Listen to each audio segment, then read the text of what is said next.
এখানে এসেছি গত 13 সালের 2013 সালের 4 ডিসেম্বর আমার ভাই সাজেদুল ইসলাম সুমনকে র্যাবের 6টা গাড়ি বসুন্ধরা থেকে তুলে নিয়ে যায়।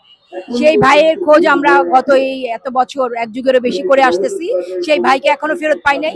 সেই ভাইকে ফেরত পাওয়ার জন্য এবং বাংলাদেশের ফ্যাসিস্ট সরকার যাদেরকে গুম করেছে, খুন করেছে, যাদেরকে খুন করা হয়েছে নির্বিচারে, তাদের বিচারের জন্য এবং যারা গুম হয়েছে তাদেরকে ফেরত পাওয়ার জন্য। উনি আমার ছোট ভাই সুমন জাতীয়তাবাদী দল বিএনপির সাথে জড়িত ছিল।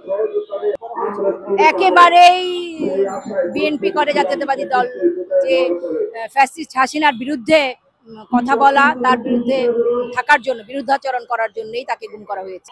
ওনার স্ত্রী আছেন, 2 বাচ্চা আছে, মেয়ে আছে। এটা খুবই হতাশার কথা যে গত